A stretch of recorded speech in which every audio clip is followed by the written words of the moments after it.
Student, welcome to online class. Today we will start your chapter number 5 industries of geography. ठीक है, इस chapter में हम industries के बारे में पढ़ेंगे कि इंडस्ट्रीज़ क्या होती है, किस टाइप की इंडस्ट्रीज़ को बनाया जाता है, उसके क्या क्या जो हमारे लिए इम्पोर्टेंस है और क्या क्या उसको कैसे डिवाइड किया गया है। ठीक है, और यहाँ पे कौन कौन सी इंडस्ट्री, इंडिया में कौन कौन सी इंडस्ट्रीज़ है। ठीक है, तो let's start the chapter. Have you ever given a thought of the fact that the notebook you use for writing has come to you after a long process of manufacturing? क्या आपने कभी ये सोचा है कि जो आपकी नोटबुक है वह जिसको आप इस्तेमाल में लाते हैं उसका जो मैन्युफैक्चरिंग है किस प्रकार, किस लंबी प्रक्रिया में कैसे उसकी प्रोसेस चलता है उसको बनाने का। It started its life as part of a tree. इसकी जो लाइफ स्टार्ट होती है किससे शुरू होती है, ट्री से शुरू होती है। It was cut down and transported to the pulp mill. इसको ट्री को कट किया जाता है और इसको फिर पल्प मिल में भेजा जाता है उसकी लकड़ी। There the wood of the tree was processed and convert into wood pulp. और फिर उसके बाद क्या किया जाता है, इसको किस में, वुड पल्प में चेंज किया जाता है, कन्वर्ट किया जाता है। फिर क्या होता है, the wood pulp was mixed with chemicals any and finally changed into paper by machine. और इसके बाद जो क्या है, वुड जो पल्प है उसको क्या किया जाता है, इसके साथ केमिकल को मिक्स किया जाता है और मशीन के द्वारा इसको पेज में चेंज कर दिया, पेपर के रूप में इसको क्या कर दिया जाता है, चेंज कर दिया जाता है। This paper found its way to the press where ink made from chemicals was use to print the line on the page. और इस पेपर के ऊपर जो प्रेस में जाता है जहाँ रसायनों का मतलब केमिकल्स का क्या होता है, केमिकल्स की स्याही बनाई जाती है और इसमें लाइनें खींची जाती है, रेखाएं छापने के लिए इसका यूज़ किया जाता है केमिकल्स का। फिर उसके बाद क्या होता है, the page were the bound in the form of a notebook packed and sent to the market for sale. इसके बाद जो पेज को है क्या किया जाता है, बाउंड किया जाता है, एक उसकी नोटबुक के रूप में तैयार किया जाता है और फिर उसको मार्केट में सेल किया जाता है। Finally it reached your hand. और इसके बाद ये आपके हाथ में आती है और आप इसका जैसे मर्जी यूज़ कर लो। यह है जैसे जर्नी विंग्स, पहले ट्री है, फिर ट्री को कट किया जाएगा, उसके बाद उसका जो पल्प है वो निकाला जाएगा और उसको केमिकल्स के साथ मिक्स करके क्या बनाया जाएगा, पेपर बनाया जाएगा। उसके बाद पेपर को फिर बाइंड करके क्या किया जाएगा, सेल करने के लिए मार्केट में भेजा जाएगा। ठीक है, सेकेंडरी एक्टिविटीज़ और manufacturing change raw material into products of more value to people. जो हमारी सेकेंडरी एक्टिविटीज़ होती है, जैसा कि आपको पता है कि इसको 3 एक्टिविटी मतलब प्राइमरी एक्टिविटीज़, सेकेंडरी एक्टिविटीज़ और टेरिटरी एक्टिविटीज़। प्राइमरी एक्टिविटीज़ में क्या होता है, जैसे हमारा कल्टीवेशन है, मतलब हमारे काम करने, वर्क करने के टाइप्स को किस में चेंज किया गया, 3 टाइप में प्राइमरी एक्टिविटीज़ है। मतलब लोग क्या संसाधन के जो प्राइमरी एक्टिविटीज़ में क्या आता है, कल्टीवेशन आता है, जैसे हम अनाज वगैरह उगाते हैं, हमारा हार्वेस्टिंग है, गैदरिंग है, ये सब किस में आता है, प्राइमरी एक्टिविटीज़ में। सेकेंडरी एक्टिविटीज़ में आता है जो हमें नेचर से मिली है, रॉ मटेरियल्स जो कच्चा माल होता है, जब हम उसको चेंज कर देते हैं, उसका कोई और प्रोडक्ट्स बनाते हैं जिसकी किसको ह्यूमन को नीड्स होती है, तो हमारा वो क्या आता है, मैन्युफैक्चरिंग, विनिर्माण, वो आता है सेकेंडरी एक्टिविटीज़ में। As you have seen pulp was change into paper and paper into a notebook. जैसा कि हमने अभी डिस्क्रिप्शन में पढ़ा कि जो क्या होता है, ट्री होती है उसको पल्प में चेंज किया जाता है और फिर pulp was change into paper में चेंज करके, और जिसको कि हम नोटबुक के रूप में यूज़ करते हैं। These represent the 2 stage of the manufacturing process. और इसकी क्या है, इसमें हमने 2 मैन्युफैक्चरिंग प्रोसेस देखी। सबसे पहले क्या, ट्री से पल्प निकालना और फिर उसके बाद जो पल्प है उसको केमिकल्स में मिक्स करके मशीन में उसको चेंज कन्वर्ट कर देना पेपर में। ठीक है, फिर क्या है, the paper made from pulps and cloth made from cotton have had value added to them to each stage of the manufacturing process. और क्या है,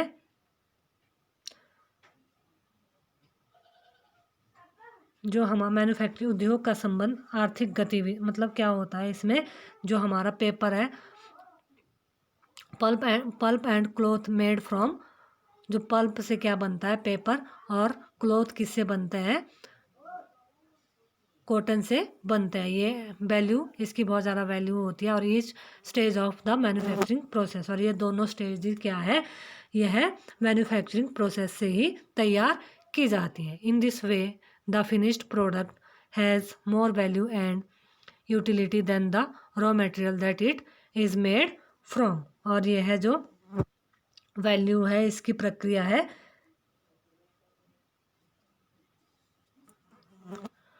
इसको हम क्या कहते हैं, raw material that it is made value. और इसको यूटिलिटी करने के लिए हमें किसकी ज़रूरत होती है, रॉ मटेरियल की हमें नीड होती है। ठीक है, अब इसमें हमारा पॉइंट इंडस्ट्री। अब इंडस्ट्री क्या है, इंडस्ट्री को बोलते हैं हम उद्योग, जो हमारी ये छोटी छोटी कंपनियां लगाई जाती है। फॉर एग्जांपल के लिए हमारे जैसे यहाँ पोंटा में स्टील प्लांट है, इधर माजरा के आसपास हमारा स्टील प्लांट है, स्टील की फैक्ट्री, जहाँ पे क्या बनता है, स्टील के बर्तन बनाए जाते हैं। ठीक है, फिर उसके लिए अभी हमारे यहाँ बहुत सारे जो प्लांट फैक्ट्रीज इंडस्ट्रीज़ है, गौनपुर हमारा इंडस्ट्रियल एरिया है पोंटा में, यहाँ पे जैसे दवाइयाँ बनती हैं और भी हमारे कॉस्मेटिक प्रोडक्ट्स बनते हैं। ये इनके लिए रॉ मटेरियल कहाँ से आता है, लैंड से ही आता है, और यह फिर प्रोडक्ट जो तैयार करते हैं, मैन्युफैक्चरिंग करते हैं, उसको फिर हम इंडस्ट्री में ले लेते हैं।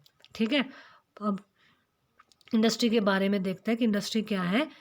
Industries refer to an economic activity that is concerned with production of goods, extraction of minerals or the provision of service। जो इंडस्ट्री क्या है का संबंध हमारी इकोनॉमिक किसके साथ है, इकोनॉमिक जो हमारी एक्टिविटी है उसके साथ है, जो कि हमें क्या करता है, concern with production of goods, वस्तुओं का जो उत्पादन करता है, फिर एक्सट्रैक्शन ऑफ मिनरल्स और द प्रोविज़न ऑफ सर्विस, और क्या है, खनिजों के निष्कर्षण, अथवा हमें क्या करता है ये,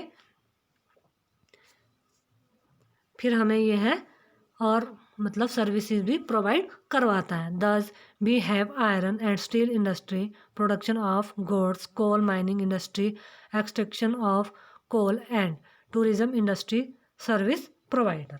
जैसे इसमें हमारा क्या है, लोहा और इस्पात उद्योग वस्तुओं के उत्पादन से, मतलब वस्तुओं के उत्पादन से संबंधित है। लोहे से भी हम वस्तु जो क्या बनाता है, प्रोडक्ट बनाता है, स्टील से प्रोडक्ट इस्पात से बनाता है। इसी के साथ जैसे कोयला खनन उद्योग, कोयला जो हमारी कोल माइनिंग इंडस्ट्री है, जो क्या करता है, हमारी ज़मीन से कोल को निकालने में से संबंधित है। तथा पर्यटन सेवा, हमारी जो टूरिज्म इंडस्ट्री, पर्यटन सेवा सर्विस प्रोवाइडर, यह क्या करते हैं, संबंधित उद्योग है। अब है क्लासिफिकेशन ऑफ इंडस्ट्री, कि इंडस्ट्री को किस तरह से क्लासिफाई किया गया है, इसको वर्गीकरण कैसे किया गया है। Industry can be classified on the basis of raw material size and ownership. Industry को क्या है, इसका रॉ मटेरियल और इसका साइज और ऑनरशिप के अकॉर्डिंग इसको क्या किया गया है, क्लासिफाइड किया गया है। ठीक है, सबसे पहला है रॉ मटेरियल्स, कच्चा माल। रॉ मटेरियल्स होता है कच्चा माल। ठीक है, जैसे हमें मिनरल्स कहाँ से मिलते हैं, लोहा हमें लैंड से मिलता है कच्चे माल के रूप में, और उसको फिर मैन्युफैक्चरिंग करके उसकी बहुत सारी वस्तुएं बनाई जाती है। ठीक है, रॉ मटेरियल इंडस्ट्रीज में भी agro based, minerals based, marine based and forest based depending on the type of raw material they use। जो कच्चे माल का उपयोग के आधार पर जो इंडस्ट्री को कृषि आधारित, खनिज आधारित, मतलब एग्रीकल्चर पे डिपेंड है, फिर मरीन के बेस पर है, ये फॉरेस्ट के बेस पर डिपेंड होती है और वन आधारित हो सकता है। ठीक है, फिर क्या है,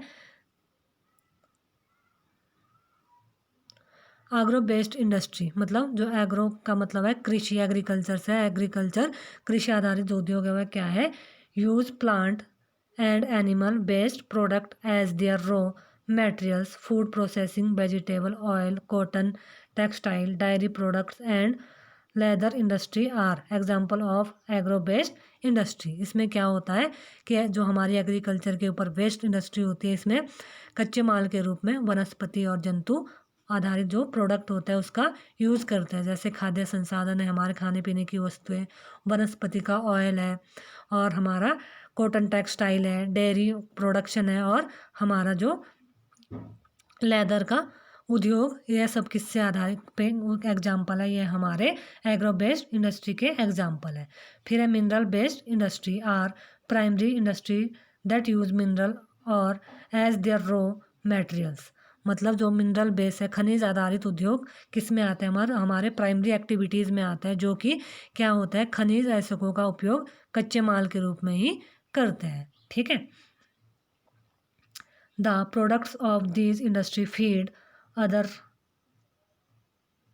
industries, iron made from iron ore is the product of mineral based industry. This is used as raw material for the manufacturing of a number of other products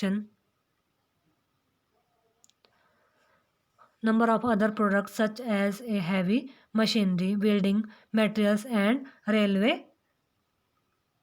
coaches. जो हमारी मिनरल बेस्ड इंडस्ट्री है, इसमें क्या होता है कि इन उद्योगों के उत्पाद अन्य उद्योगों का पोषण करते हैं। यहाँ से जो हमें मटेरियल्स मिलता है, ये अन्य जो इंडस्ट्री का उसको क्या करता है, ये पोषित करता है। जैसे अयस्क से निर्मित लोहा, हमें लोहा मिलता है, खनिज आधारित उद्योग का उत्पादन है, और कई ऐसे इसमें होता है विनिर्माण के लिए हमें रॉ मटेरियल मिलता है, जो कि हम हैवी मशीनरी बनाते हैं, वो भी हमें किससे बनाता है, आयरन से बनाते हैं। ठीक है, भारी जो सामान बनता है, जैसे हमारी छतों की टाइलिंग, वो सारी किससे, आयरन से बनती है। अब इसके बाद है मिनरल बेस्ड बड़ी बड़ी बिल्डिंग कंस्ट्रक्शन के लिए जो हमें रॉ मटेरियल कहाँ से मिलता है, यह लैंड से मिलता है मिनरल्स, और ये जो मिनरल्स इसको हम मैन्युफैक्चरिंग करके क्या बना देते हैं, एक और अच्छा प्रोडक्ट यूज़ कर देते हैं। अब है marine based industry use products from the sea and ocean as raw materials. यह प्रोडक्ट्स जो मराइन बेस्ड है, समुद्र आधारित उद्योग क्या है, सागरों और महासागरों से ही प्रोडक्ट को क्या करता है, उपयोग में कच्चे माल के रूप में यह यूज़ करते हैं। इसमें क्या मिलता है, industries processing, sea food of manufacturing, fish oil are some example. इसमें क्या है, मैन्युफैक्चरिंग के लिए हमें सी से क्या मिलता है, समुद्री खाद्य प्रसंस्करण, जैसे मत्स्य तेल है, मछली का तेल निकालने के इसके एग्जाम्पल है। और इसके बाद है हमारी forest based industry utilize forest product as raw material. जो फॉरेस्ट प्रोडक्ट है उसको हम रॉ मटेरियल के रूप में यूटिलाइज करते हैं।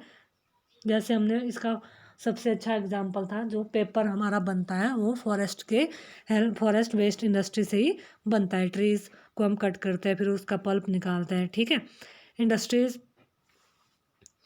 The industries associate with forest are pulp and paper, pharmaceutical, furniture and buildings. जैसे हमारे पेपर के काम बनाने के लिए आती है, दवाइयों के लिए हमें यहाँ से, फार्मास्यूटिकल के लिए बहुत सारी हमें क्या मिलती है, हर्ब्स एंड शर्ब्स मिलती है, जड़ी बूटियाँ हमें जंगल से मिलती है, और लकड़ी प्राप्त होती है, जिसका हम क्या बनाते हैं, फर्नीचर्स बनाते हैं, सोफ़ा बनाते हैं, टेबल बनाते हैं, चेयर बनाते हैं। और बिल्डिंग्स में हमारे दरवाजे, खिड़कियाँ, विंडोज़ वगैरह किससे बनती है, लकड़ी से ही बनती है। तो ये था हमारा रॉ मटेरियल इंडस्ट्री। अब है डिवाइड, इसका जो क्लासिफिकेशन था, अब है अकॉर्डिंग टू साइज़ के अकॉर्डिंग इसका जो क्लासिफिकेशन है वो कैसे है।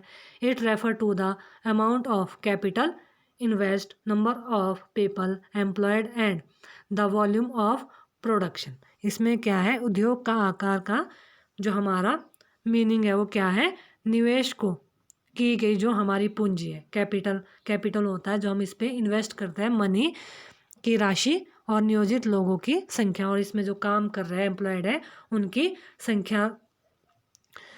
संख्या और जो प्रोडक्शन की क्या होती है, वॉल्यूम ऑफ प्रोडक्शन की जो वॉल्यूम होती है उसके अकॉर्डिंग होता है। Based on size industry can be classified into small scale and large scale industry.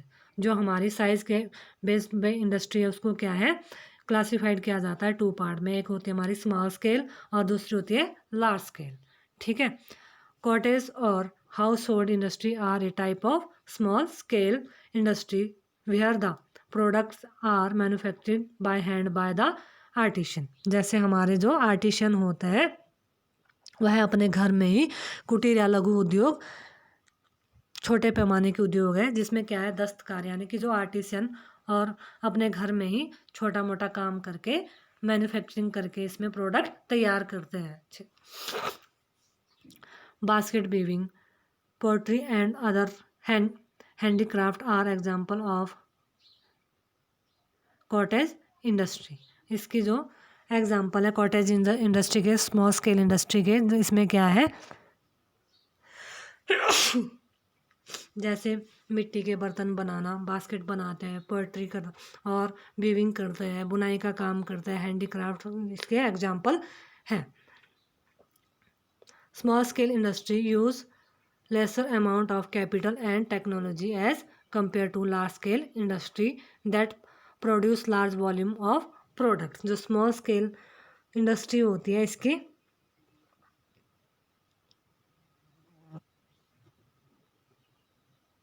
इसमें क्या होता है, स्मॉल स्केल इंडस्ट्री का जो प्रोडक्शन है वो है बहुत थोड़ा सा होता है, जो लार्ज स्केल इंडस्ट्री का प्रोडक्शन है वो बहुत ज़्यादा होता है, तुलना में बहुत ज़्यादा होता है। और इसमें ज़्यादा इन्वेस्टमेंट भी नहीं होती। Investment of capital is higher and a technology use is superior in large scale industry. मतलब ज़्यादा हम जो टेक्नोलॉजी यूज़ करते हैं और अपनी जो इन्वेस्टमेंट करते हैं वो किस में करते हैं, लार्ज स्केल इंडस्ट्री में इन्वेस्टमेंट करते हैं। Skill weaving and food processing industry are small scale industries. जो हमारी स्किल्स है हमारी, जैसे वीविंग है, फूड प्रोसेसिंग है, यह सब किस में आता है, हमारा स्मॉल स्केल इंडस्ट्री में आता है। जैसा कि यहाँ फिगर में दिखाया गया है 5.1 में, जैसे यहाँ पे वीविंग का काम हो रहा है, यहाँ पे ये फूड प्रोसेसिंग ऑफ ग्राउंडनट के जो हो रही है, मशरूम है ये, इनका जो होता है ये सब काम किस में आता है, स्मॉल स्केल में। Production of automobiles and heavy machinery are large scale industry. जो हमारे ऑटोमोबाइल्स है और भारी मशीनों का उत्पादन, बड़ी बड़ी जो मशीन है उनका जो हम प्रोडक्शन करते हैं वो कहाँ करते हैं, लार्ज स्केल इंडस्ट्री में होता है।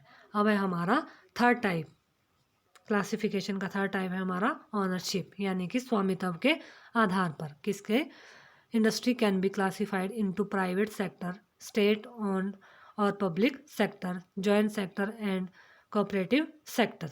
इसको क्या किया गया है, इसको भी स्वामित्व के आधार पर, ओनरशिप के अकॉर्डिंग जो इंडस्ट्री को है उसमें भी क्या क्या है, निजी क्षेत्र में, इनटू प्राइवेट मतलब निजी क्षेत्र में, और स्टेट ओन राज्य स्वामित्व अथवा जो हमारा पब्लिक सेक्टर होता है, फिर जॉइंट सेक्टर है, संयुक्त क्षेत्र या जो हमारा कोऑपरेटिव सेक्टर होता है, इसमें डिवाइड किया गया। अब private sector industry are owned and operate by individual और ए ग्रुप ऑफ इंडिविजुअल। जो प्राइवेट सेक्टर की इंडस्ट्रीज है उसको क्या किया जाता है, इसको एक व्यक्ति या एक स्पेशल इंडिविजुअल ग्रुप के द्वारा उसको चलाया जाता है। The public sector industry are owned and operate by the government. जो पब्लिक सेक्टर की इंडस्ट्री है उसको ऑपरेट करता है, कौन ऑपरेट करता है, उसके काम धंधे को गवर्नमेंट करता है। Such as Hindustan aeronauts limited, जैसे कि Hindustan steel of aeronauts limited और स्टील अथॉरिटी ऑफ इंडिया, यह हमारी क्या है, इंडिया लिमिटेड हमारी पब्लिक सेक्टर इंडस्ट्री है। फिर है joint sector industry are owned and operate by the state and individual और ए ग्रुप ऑफ इंडिविजुअल।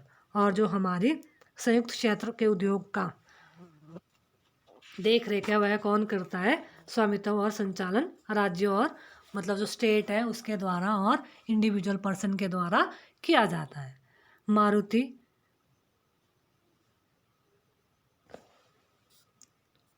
उद्योग limited is an example of joint sector industry. जो हमारा मारुति उद्योग है वह है किसका, जॉइंट सेक्टर इंडस्ट्री का एक एग्जाम्पल है। फिर है कोऑपरेटिव सेक्टर, यानी कि सहकारी सेक्टर में जो होता है, industry are owned and operate by the producer और suppliers of raw materials workers और बोथ। जो ये है इंडस्ट्री है, ये किसके स्वामित्व और संचालन कच्चे माल के जो उत्पादक है या पूर्तिकारों जो इसमें इन्वेस्टमेंट करते हैं और वर्कर है, इन दोनों के द्वारा इसमें क्या होता है, काम होता है और यही चलाते हैं इस कंपनी को। Anand milk union limited and Sudha dairy are a success story of a cooperative venture. और इसमें क्या है, आनंद मिल्क है और यूनियन लिमिटेड एवं सुधा डेयरी जो हमारे इसके एग्जाम्पल है, किसके, कोऑपरेटिव सेक्टर के एग्जाम्पल है। देखो ये है, यहाँ पे है सुधा डेयरी है और ये साथ में इधर सुधा डेयरी इन कोऑपरेटिव सेक्टर का एक एग्जाम्पल दिया गया है। इसको कौन चलाता है, जो उसमें डेयरी है तो डेयरी में काम करने वाले जो लोग हैं, साथ में सबके मेल जोल से जो चलती है वो होती है कोऑपरेटिव सेक्टर की इंडस्ट्री। तो ये था हमारा क्लासिफिकेशन। अब है factor affecting location of industries, मतलब उद्योग की अवस्थिति जो फर्क को प्रभावित, मतलब स्थिति को प्रभावित करने वाले जो हमारे कारक होता है वह कौन सा है, ये हम नेक्स्ट वीडियो में पढ़ेंगे।